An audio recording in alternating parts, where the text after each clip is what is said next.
The Promised Land is a Danish film starring Mads Mikkelsen that, as it turns out, is a Western.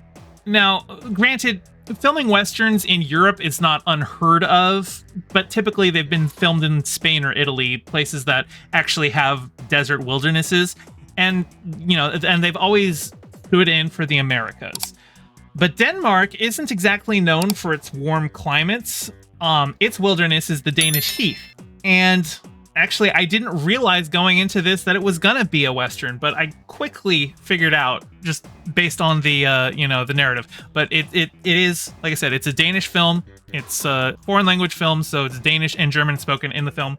And it is a story about an army captain who is taking his pension and he wants to tame the Danish heath because the king of Denmark, he really wants the heath developed, but nobody can get anything grown there. Mads Mikkelsen's character, he's like, yeah, I'll do it. He's gonna grow potatoes out there.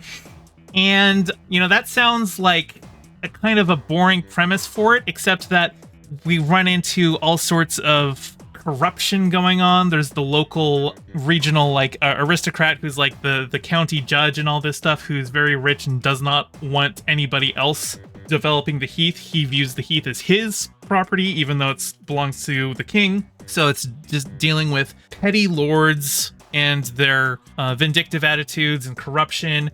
The film has a heavy commentary on class stratification because actually the title, The Promised Land, that's the English title, but the original language title is actually The Bastard, because Mads Mikkelsen's character, he is the bastard son of a nobleman. And he's doing this because if he manages to tame the heath and turn it into farmland, he will be given a noble title and he will basically get what he feels like he was denied.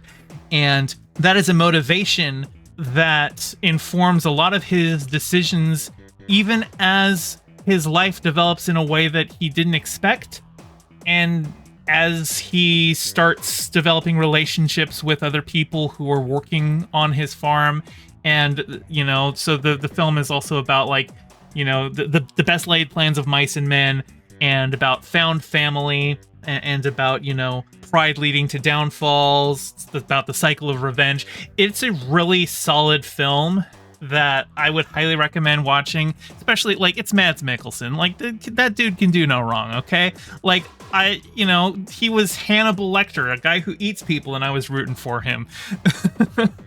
It was really refreshing to see all of the film language around, Westerns, and just the themes of a good, spaghetti Western told through the lens of Danish cinema. I think it's a very novel concept, and I would just give it a watch for that. And I would just give it a watch for Mads Mikkelsen. He's a good dude. I like him. I liked this movie. I would highly recommend it. Hey, thanks for watching. Your view means a lot. Don't forget to toss me a like and subscribe and ring the bell. And drop a comment below telling me what you thought of the video. I stream Mondays and Fridays at 5 p.m. Pacific and Sundays at 2, so catch me live and join in on the convo. You can find all my socials in the description below, and thank you to all my patrons with a very special shout out to my Whaled Shark tier patron Ryan D and my Anemone friend tier patron Piftle Cakes. Your support means the world. Catch you next time.